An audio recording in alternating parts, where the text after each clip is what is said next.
Maare Tulde, viajeros y viajeras de mundos lejanos. Soy Michael R. Bombín y en esta ocasión vengo a contaros la historia del origen, auge y caída del reino de Númenor, el más importante y poderoso reino de los hombres en la obra de Tolkien. Cubriremos todo lo que se conoce de este reino, empezando por su origen, su geografía, sus monarcas y evolución cultural y económica, hasta llegar a su inevitable caída en las sombras, alentada por Sauron, pero cuyos cimientos fueron la propia naturaleza humana quien los plantó. Antes de iniciar este viaje, quiero recordaros que podéis apoyar el canal haciéndoos miembros de la comunidad, accediendo a las ventajas que se desbloquean en cada nivel, ya sea eligiendo los vídeos que aparecerán en el canal, o recibiendo un relato exclusivo y personalizado bajo las premisas que me marquéis, o incluso recibiendo nociones de escritura en directos exclusivos. Y ahora sí, como se suele decir, comencemos. La tierra de Númenor fue llamada de diferentes maneras durante su existencia. Los Valar la llamaron Andor, la tierra del Don, mientras que sus habitantes la llamaron Helena, o hacia las estrellas, o Andune, tierra del oeste. Este último nombre fue el que se tradujo al élfico Quenya como Númenore, y que se terminó por abreviar y conocer en su forma final, Númenor. Los hombres de la Tierra Media conocerían aquel reino como Oesternese, que significaba la Tierra del Oeste, pero tras su caída sería llamada por los exiliados como Mar Unfalmar, u Hogar bajo las olas. Sin embargo, el nombre más conocido dado por los hombres sería Akayabeth, la Sepultada, que da título al capítulo del Silmarillion que cubre los sucesos que se refieren a este reino, cuya traducción al Quenya sería Atalante. Para irnos a su origen, debemos viajar a la Primera Edad, a la caída de Gondolin, la última esperanza de los pueblos libres de la Tierra Media. De su ruina lograría escapar un medioelfo llamado Earendil, quien llegó hasta las costas, a los puertos del Sirion en Arvernien. Allí conocería a Elwin, y de cuya unión nacerían dos medioelfos, Elrond y Elros. Cuando los mellizos tenían 6 años, los hijos de Fëanor, obligados por su juramento, asaltaron los puertos en la tercera matanza de los elfos contra elfos, ya que deseaban el Silmaril que Elwin había rescatado de Doriath. Earendil había zarpado para buscar el perdón de los Valar, mientras Elwin, viendo que no podría salvar el Silmaril, decidió tirarse al mar junto con él. Pero no murió porque Ulmo la rescató del agua y la convirtió en un pájaro. Entonces Elwin voló mar adentro y una noche encontró a su marido. Recuperado su aspecto normal, continuó navegando con él en busca de Aman, logrando así el perdón de los Valar y que se diera la guerra de la cólera. Sin embargo, quienes nos interesan en esta historia son los dos mellizos, abandonados a su suerte ante el ataque de los elfos. Maedhros y Maglor, sobre todo el segundo, los únicos hijos de Fëanor que repudiaron sus hazañas, perdonaron a los dos hermanos y los criaron por un tiempo. Tras la guerra de la cólera y la destrucción de Beleriand, los Valar le dieron a los gemelos el poder de elegir sobre su raza y destino, pues pertenecían a los elfos y a los hombres, pero solo podían pertenecer a un mundo, ya que estos dos al mismo tiempo eran incompatibles. Así fue que Elrond eligió ser contado entre los elfos y permaneció en Lindon como capitán y heraldo de Gil-galad, el rey supremo de los Noldor. Mientras que Elros eligió el destino de los hombres, se convirtió en Tar Miniatur, el primer rey de Númenor, pero aún así fue bendecido con una vida mucho más longeva que la de cualquier otro mortal. Durante la Guerra de la Cólera, solamente los hombres pertenecientes a las 3 casas de los Edain lucharon junto a las huestes de los Valar, y antes de eso siempre se habían mantenido fieles a los elfos y a los poderes del mundo. Por tanto, tras la caída de Morgoth, debida en gran medida a la llegada de Eärendil, padre de Elros, y a su enfrentamiento con Ancalagon el Negro, los Valar preguntaron a los Edain qué recompensa deseaban por haberse mantenido intacta su fidelidad, incluso cuando la esperanza se tornaba en desesperación. Los hombres que habían sufrido la guerra y la muerte desearon enfrentarse a ninguna de ellas, por tanto su petición fue una vida larga y próspera y la paz. De este modo los Valar levantaron un promontorio más cercano a Aman, el reino bendecido, que ninguna otra tierra en el mundo. Esta tierra fue levantada de las profundidades gracias a Ose, un maya al servicio de Ulmo, y quien dominaba los mares interiores de Arda junto a su esposa Uinen, con una composición sólida y firme gracias al Valar Aule y con unas extensiones prósperas y fértiles gracias a la Valier Yavanna. Entrando a la propia tierra de Númenor, la isla abarcaba unos 440.000 kilómetros cuadrados, un tamaño algo menor pero similar al que cubre el país de España. Tenía forma de estrella de 5 puntas y sus regiones estaban divididas en los brazos de las estrellas y el mismo centro, por lo que constaba de un total de 6. Forostar, la Tierra del Norte, era una tierra menos fértil y la más fría y lluviosa de Númenor. Era además una de las zonas menos pobladas. Era pedregosa y tenía pocos árboles. Hacia el cabo norte se levantaban grandes montañas de rocas con escarpados acantilados, y en este lugar anidaban también muchas águilas. Aquí estaba el monte Sorondil, donde Tar-Meneldur construyó una alta torre para observar las estrellas. Andustar, la Tierra del Oeste, se trataba de una tierra rocosa en el norte y cubierta de abetos en la costa. En la parte más occidental de esta región había 3 pequeñas bahías mirando hacia el occidente, hacia Valinor. La más norteña de las 3 bahías era la más importante y en ella se encontraba la ciudad portuaria de Andunie, la familia más importante de Númenor tras la estirpe real. En los primeros tiempos fue la ciudad más importante y capital del reino de Númenor. Esto era debido a que las naves de los elfos de Tol Eressëa llegaban la mayoría de las veces a ese puerto. Y Anustar, la tierra del sudoeste, era montañosa en el oeste y tenía grandes acantilados en el oeste y el suroeste, pero en el este, en el interior, la tierra era fértil y crecían grandes viñedos. Sin embargo, en la parte sur y suroeste de la región no había grandes acantilados como era normal en el resto de la isla, sino que se extendían grandes costas, planas y acogedoras.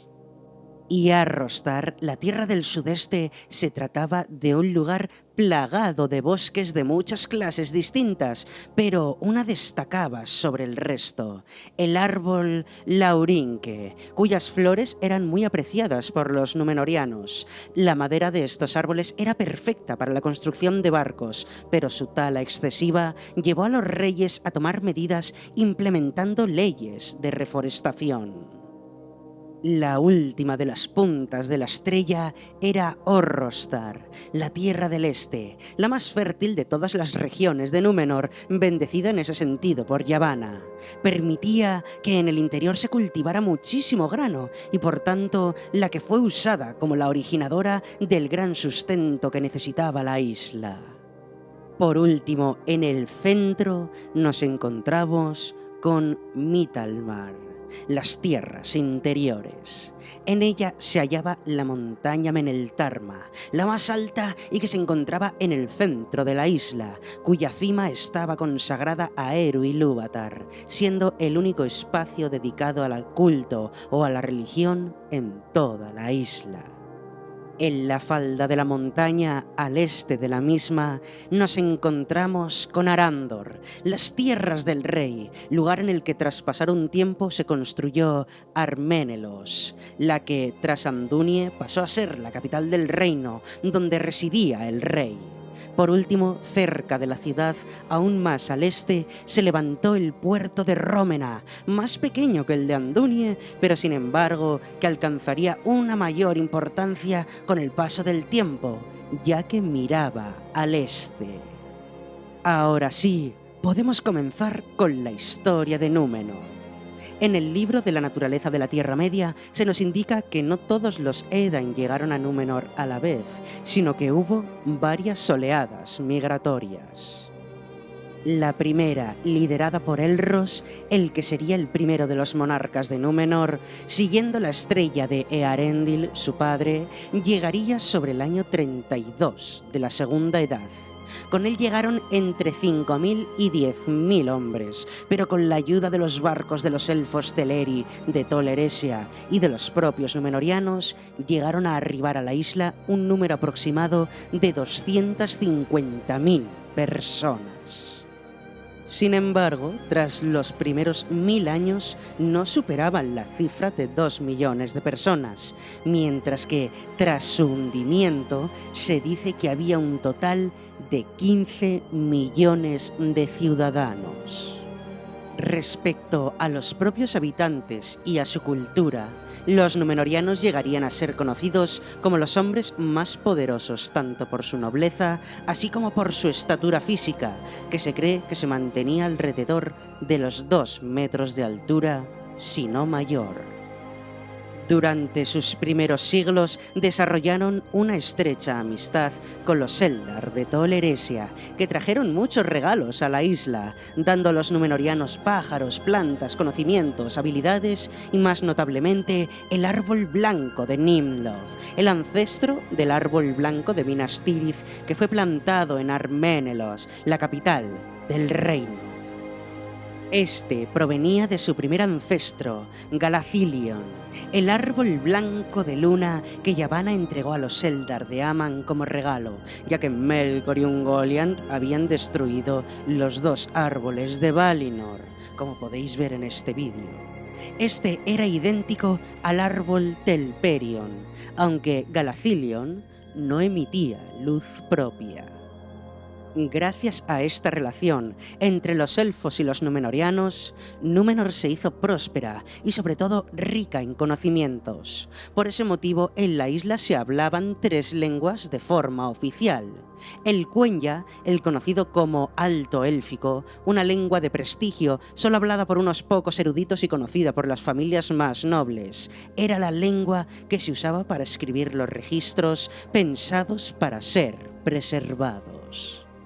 También el Sindarin, la lengua élfica más extendida en el mundo. Era la lengua cotidiana en las regiones de Andustar y Forostar, al norte y noroeste de Númenor, pues sus habitantes descendían en su mayor parte de la casa de Beor. Esta casa abandonó pronto su propio idioma durante la Primera Edad para adoptar el Sindarin de los elfos debido a las estrechas relaciones entre ambas culturas. Al mismo tiempo, era la lengua cotidiana de la Casa Real y de todas las grandes familias de la isla, y el Sindarin era, por tanto, su lengua materna.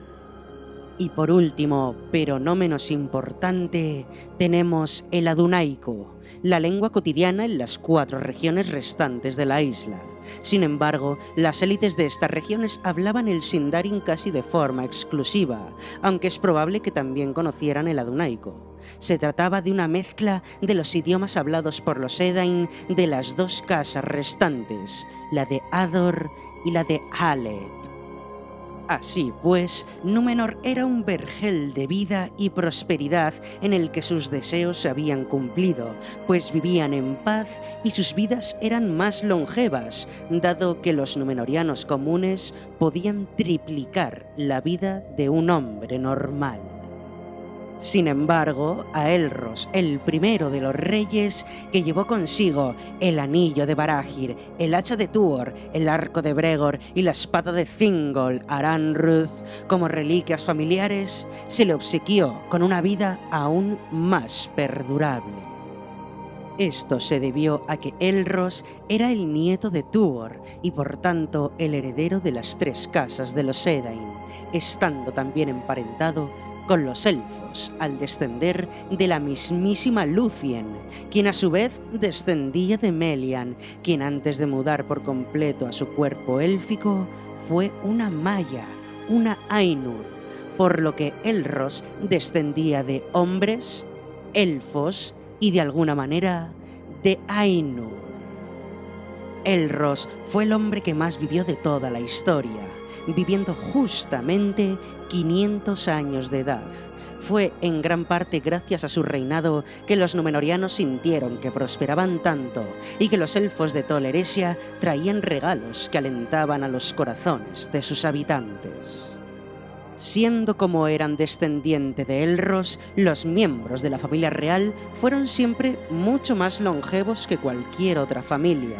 Sin embargo, ningún miembro superaría en edad al propio Elros. El monarca tomaría el nombre de Tar Miniatur, un título en Quenya que significaba Alto Primer Señor. A lo largo de la historia, tomar un título Quenya sería una tradición de los reyes y reinas de Númenor.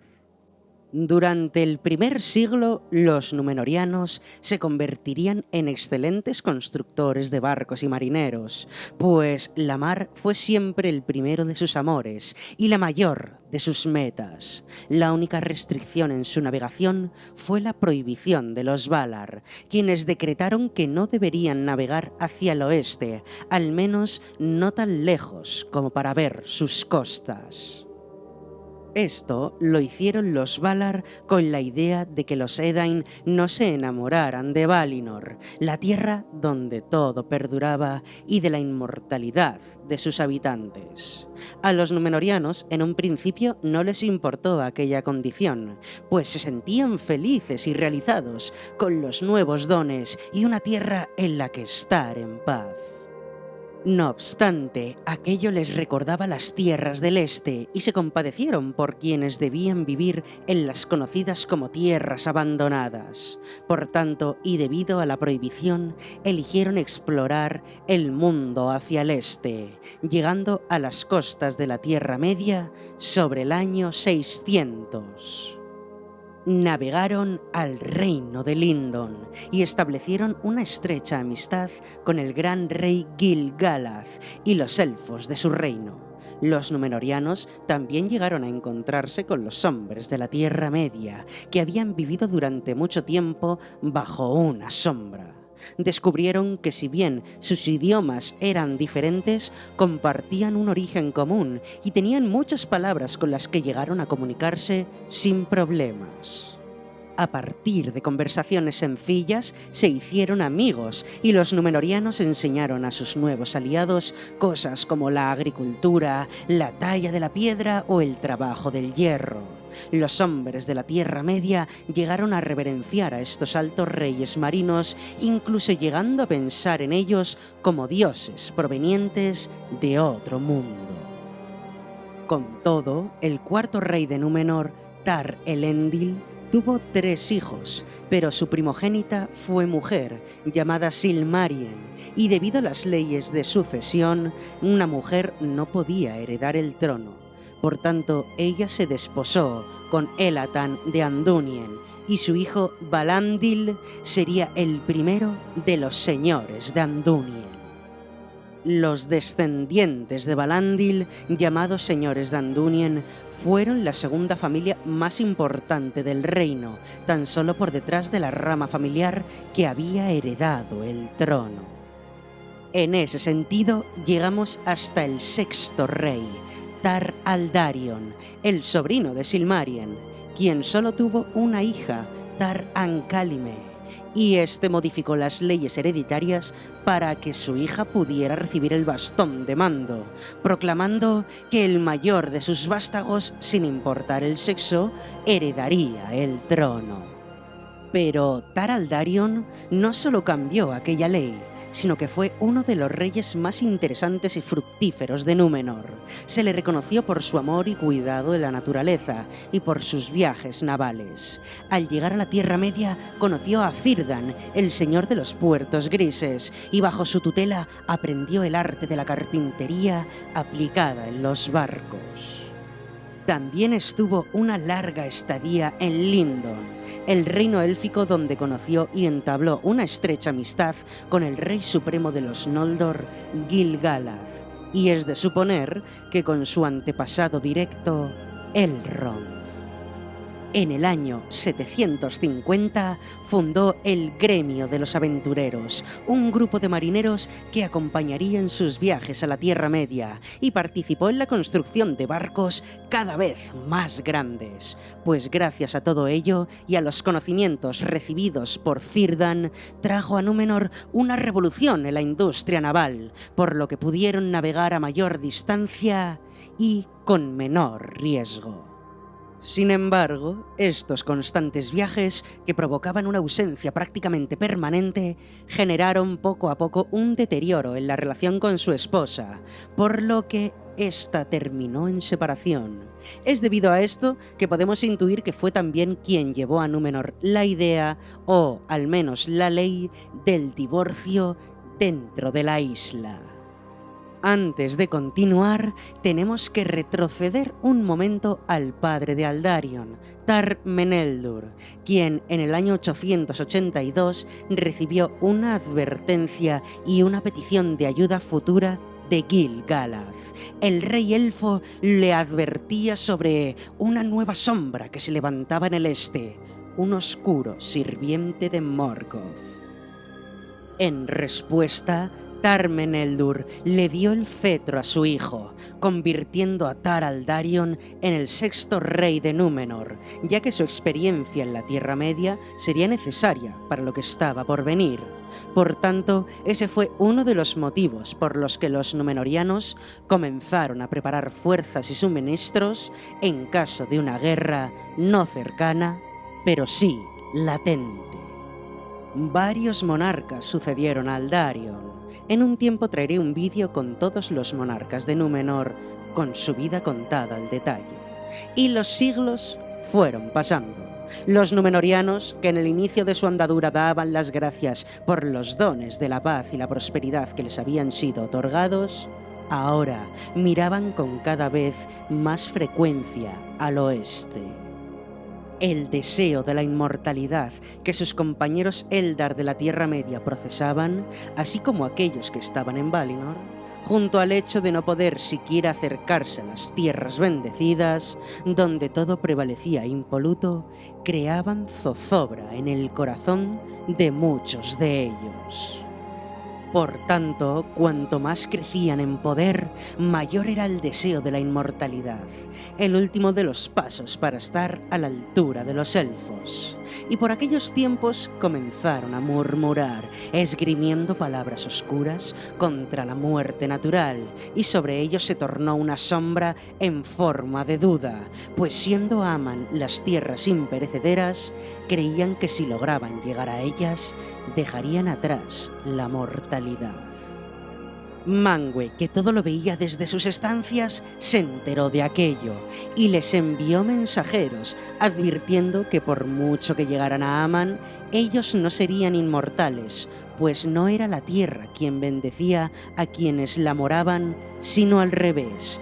Ellos habían bendecido la tierra, y que los númenorianos, lejos de ser bendecidos, se marchitarían ante lo que no podrían alcanzar jamás. Así pues, con la advertencia de Manwë, los númenorianos prosiguieron con su vida, no sin haber perdido su apetito por la inmortalidad. Al principio del siglo XIII, Númenor estableció asentamientos permanentes en la Tierra Media. Pese a no ser grandes ciudades, serían lo que en un futuro, con el paso de los siglos, terminarían por serlo. Finalmente, en el 1695, Tar-Minastir, el 11º rey de Númenor, recibió las noticias de Gil-galad que desde la época de Meneldur llevaban esperando recibir. Sauron, el heredero al trono oscuro de Morgoth, quien en aquel momento ya había forjado el Anillo Único, había invadido Eriador.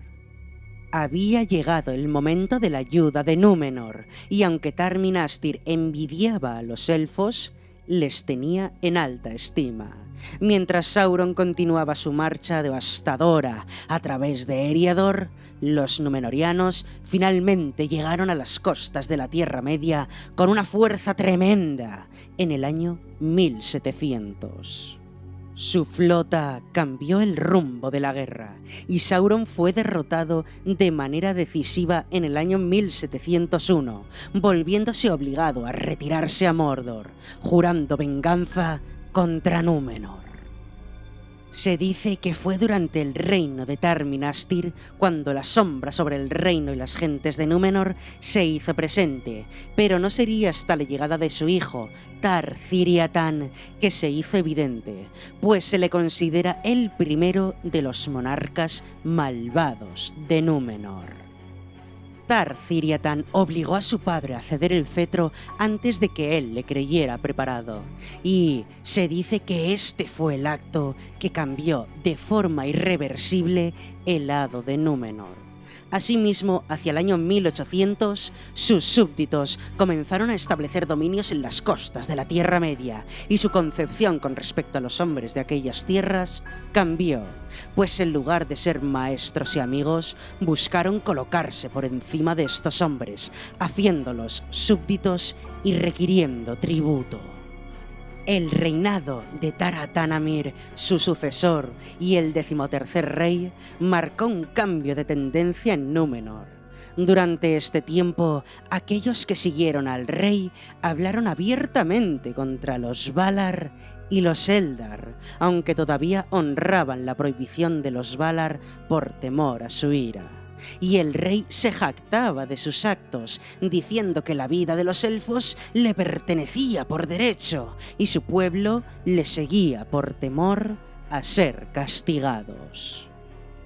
Tar-Atanamir vivió durante 421 años, aferrándose a la vida hasta que perdió el juicio y se negó a entregar a su hijo el cetro, convirtiéndose en el primero de los reyes de Númenor desde Elros, que gobernó hasta su muerte en el año 2221. Y a partir de este momento, los reyes dejarían el trono solo tras su muerte o debido a la demencia.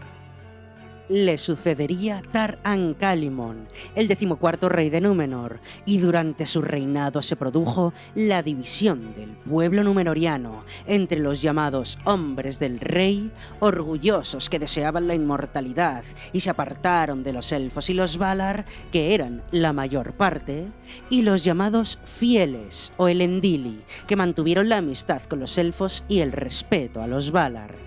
Como consecuencia, la mayor parte del pueblo dejó de hablar las lenguas élficas y rara vez se subía al Meneltarma para venerar a Ilúvatar.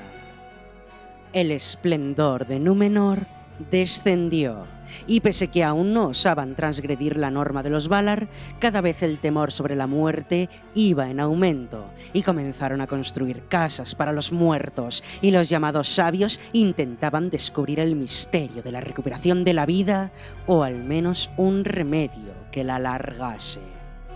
Debido a que ahora la isla de Númenor se les hacía cada vez más estrecha, los hombres del rey exploraron las costas a lo largo del sur de la Tierra Media, lejos de los elfos, convirtiendo los puestos comerciales en crueles virreinatos, siendo el más importante Umbar. Mientras tanto, en el año 2350, los fieles númenorianos construyeron la gran ciudad portuaria de Pelargir, en lo que un día se convertiría en el reino de Gondor.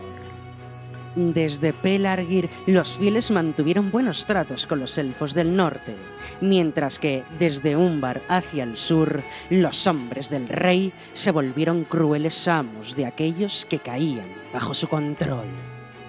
La esperanza de vida de los reyes comenzó a menguar.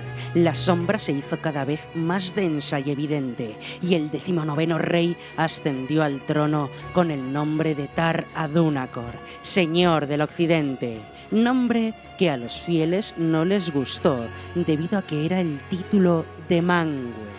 Además, este monarca abandonó las lenguas élficas y prohibió que se emplearan delante de él. Fue bajo su reinado que los barcos de Tol Eressëa dejaron de arribar en Númenor, y si lo hacían, era en secreto. Llegamos entonces a su bisnieto, Ar-Gimilthor, el 23º rey de Númenor tras la muerte de su padre en el 3102. Este rey prohibió hablar cualquiera de las lenguas élficas y que los elfos entraran en el reino, castigando a aquellos que se atrevieran a darles refugio. También hizo trasladarse a los fieles al puerto de Rómena, donde podría vigilarles mejor que en Andúnie, que quedó abandonado. Muchos se exiliaron a la Tierra Media y debido a la actitud de Ar-Gimilthor, los Valar dejaron de ayudar y proteger a los Númenóreanos. Ar-Gimilthor obligó a Eänflith, sobrina del señor de Andúnie e Arendur, a casarse con él contra su voluntad, ya que ella pertenecía en secreto a los fieles. Tuvieron 2 hijos, Infiladun y Gimilcath. El mayor era más parecido a su madre, pero el segundo era como su padre, y le habría nombrado su heredero si las leyes númenóreanas lo hubieran permitido. Los fieles no tendrían esperanza en sus propias tierras hasta el año 3177, cuando Infiladun se coronó rey y, arrepentido por todo lo que habían hecho los reyes anteriores, adoptó de nuevo un nombre en Quenya, Tar-Palantir. Este monarca fue enseñado en secreto por su madre y supo de la amistad de los elfos, y parte de la antigua gloria de Númenor sería restaurada. Durante su reinado, el árbol blanco sería debidamente cuidado y volvería a participar en las 3 ceremonias religiosas anuales de su pueblo. Fue entonces que Tar-Palantir profetizó que si el árbol blanco alguna vez perecía, la línea de los reyes de Númenor también llegaría a su fin. Tar-Palantir intentó ganar de nuevo el favor de los Valar, pero debido a la actitud de los númenóreanos y a que muy pocos de sus habitantes seguían la conducta del rey, los Valar les dieron la espalda. Pero aquel no fue el mayor de los problemas del rey, pues su hermano, Gimilcath, tomó el liderazgo de los hombres del rey y en ocasiones se atrevió a oponerse a la voluntad de su hermano. Sin embargo, las rebeliones de su hermano terminaron pronto, pues tardó poco en morir. Pero su hijo Pharazôn era incluso peor que él. Cuando Tar-Palantir murió en el año 3255, su hija Tar-Miriel tenía derecho al trono y por lo tanto debería haberse convertido en la 4ª reina gobernante de Númenor. Sin embargo, su primo Pharazôn lideró una rebelión, la tomó de mala gana como su esposa y reclamó el cetro para los suyos, declarándose Ar-Pharazôn el Dorado. Esto fue posible porque Pharazôn había estado fuera a menudo como jefe de las guerras que los númenóreanos lideraban en las costas de la Tierra Media. Sus victorias le hicieron ganar renombre y la mayoría del pueblo le admiraba y cada vez en menos secreto le aclamaban como futuro rey. El más codicioso y orgulloso de todos los reyes númenóreanos fue Ar-Pharazôn. Sin embargo, quiero dedicarle a este personaje un vídeo cubriendo toda su historia al detalle, como quiero hacerlo con Tar-Meneldur y su hijo y esposa, Aldarion y Erendis. Para mí, los más interesantes de los reyes del Númenor, junto con Elros. Por este motivo pasaremos por encima su vida y sus actos, que fueron decisivos para la caída en desgracia de Númenor, como podéis descubrir en mi vídeo que cubre toda la historia de Sauron. Así pues, el Señor Oscuro, habiéndose vuelto poderoso durante muchos siglos de recuperación, comenzó a atacar las fortalezas de los númenóreanos y se proclamó a sí mismo Rey de los Hombres. Entonces Ar-Pharazôn, orgulloso, queriendo reclamar el título del rey del mundo, creó la mayor flota jamás vista en la Tierra Media y se dirigió al lugar donde se encontraba Sauron. Este se rindió y se humilló ante él, y el rey decidió hacerlo su esclavo. Y Sauron aceptó de mala gana en apariencia, pero se complació en secreto, pues era lo que deseaba. Allí Sauron demostró que no era un simple prisionero y no tardó mucho en compartir secretos con el rey, siempre cargado de palabras dulces y halagos que los hacía pasar por verdaderos sentimientos. También le revelaba al rey muchas cosas que aún desconocían los hombres, y el monarca cada vez le hacía acudir más a menudo para pedir consejo. Sauron aprovechó la ocasión y, utilizando su poder y posición, comenzó a envenenar y enturbiar las almas y las mentes de la gente, contradiciendo con argumentos aparentemente sólidos e inequívocos las leyes que habían recibido de los Valar. Sin embargo, al rey le habló de aquello que los Valar se negaron a entregarles y que Morgoth les otorgaría a cambio de su total pleitesía: la inmortalidad. Este era el gran sueño y deseo no solo del rey, sino de los Númenóreanos.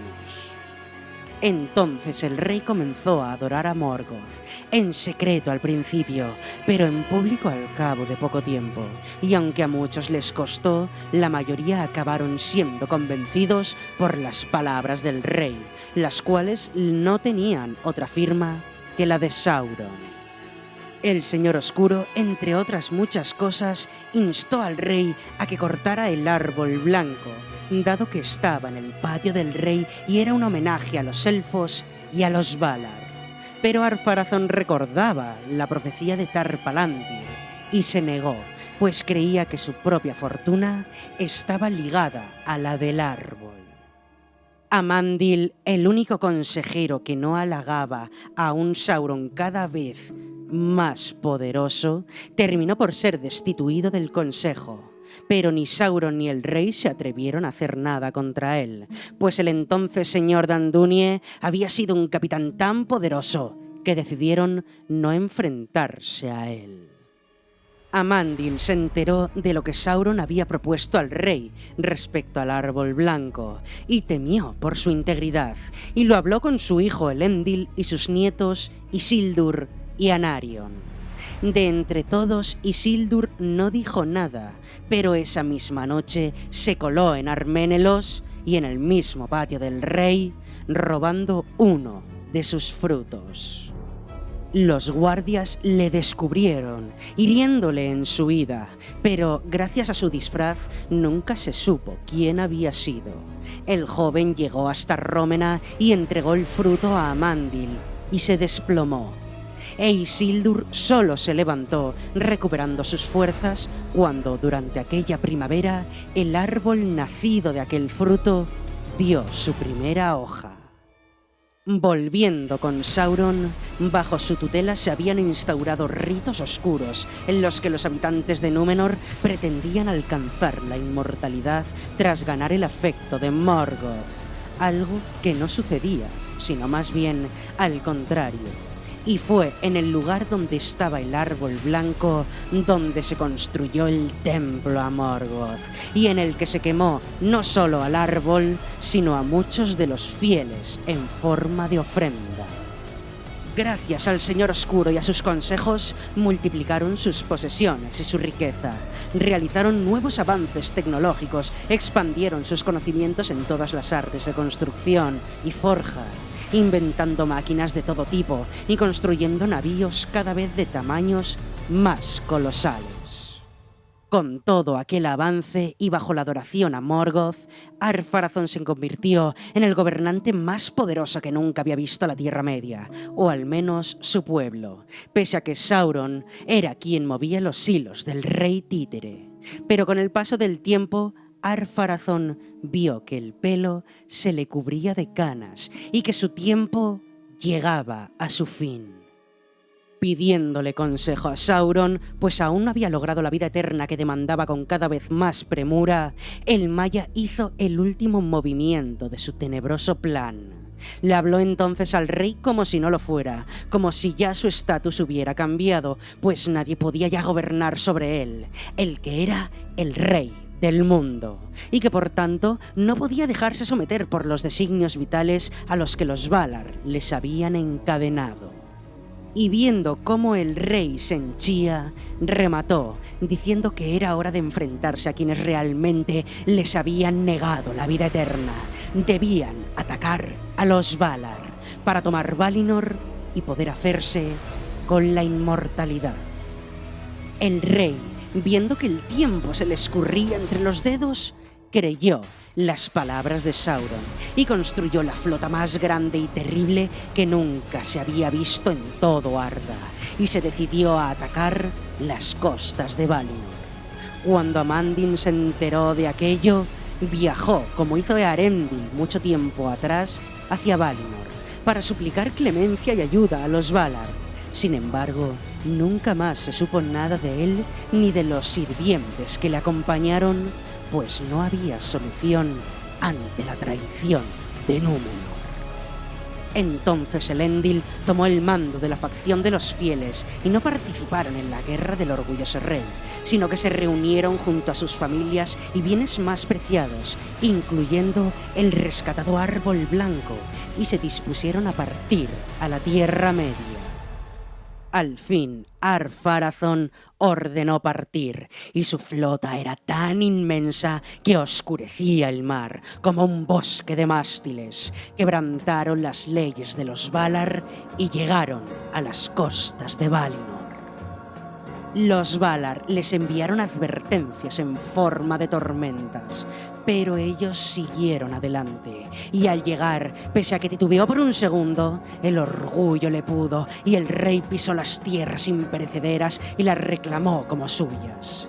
Fue en aquel momento que Manwë invocó a Ilúvatar, y este creó una brecha que caía hacia el abismo entre Númenor y Aman, y las aguas se tragaron toda la flota númenoriana, mientras que Ar-Pharazôn y quienes estaban con él fueron aplastados por el derrumbe de las colinas cercanas. A lo que refiere a la isla de Númenor, desapareció, junto a todos los habitantes que estaban en ella, incluyendo a Tar Miriel, quien había subido a la montaña sagrada Meneltarma en busca de un favor que no se le concedió. Entre los habitantes también estaba Sauron, a quien el derrumbe le sorprendió tanto como a los demás, y mientras estaba en el templo que él mismo había hecho erigirse con fines malignos, fue engullido por el cataclismo.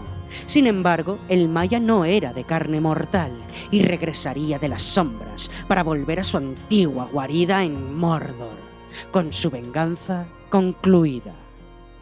O casi, pues algunos de los númenorianos habían sobrevivido a la catástrofe, pues no solo los conocidos como númenorianos negros, que dentro de poco traeré al canal, que terminaron bajo el control de Sauron y que habían llevado sus cultos a la Tierra Media, sobrevivieron. También lo hicieron muchos de los fieles que habían viajado a la Tierra Media, encabezados por Elendil, y muchos otros que hacía tiempo atrás se habían visto obligados a exiliarse. Y cuando Númenor se hundió, un viento huracanado los alcanzó, más fuerte que ningún otro conocido por los hombres. La forma del mundo cambió, y los habitantes supieron que el mundo ya no era recto, sino esférico. Y solo a los elfos y a unos pocos elegidos se les concedió la posibilidad de volver a las tierras imperecederas, tomando el llamado Camino Recto. Estos númenorianos supervivientes fueron quienes crearían los reinos de Gondor y de Arnor, pero ninguno lograría jamás acercarse a la grandeza y esplendor que en la época antigua había alcanzado la grandiosa Númenor. Así termina nuestro exhaustivo vídeo sobre el reino de Númenor, pese a que aún queda por cubrir en detalle la vida de Ar-Pharazôn, quien perfectamente nos podrá ofrecer muchos minutos adicionales de entretenimiento. Este reino sería la Atlántida de Tolkien, algo evidente, pero quiero resaltar la manera en la que el profesor supo introducir el simbolismo de este antiguo relato en su universo. En futuras entregas hablaré sobre el significado de Númenor en la obra de Tolkien y sus equivalencias con la Atlántida, no solo en los sucesos, sino en lo que a su simbolismo se refiere. Pero este relato ya se ha alargado más de lo necesario, y esto es cosa del siguiente vídeo que encontraréis en mi canal. Y ahora, contadme, ¿qué opinión os suscita el reino de Númenor y qué os ha parecido el vídeo? ¿Sois más de los hombres del rey o de los fieles? Es curioso que aun con esta longitud haya tenido que cortar muchas partes de mi texto original. Sin duda un tema del que hay mucho que contar y del que en futuras entregas contaré. Dejadme en los comentarios vuestras opiniones al respecto. Dadle amor al vídeo y suscribíos para más si os ha gustado. Y por último, no os diré no lloréis, pues no todas las lágrimas son amargas. Gracias por vuestro tiempo y hasta la próxima.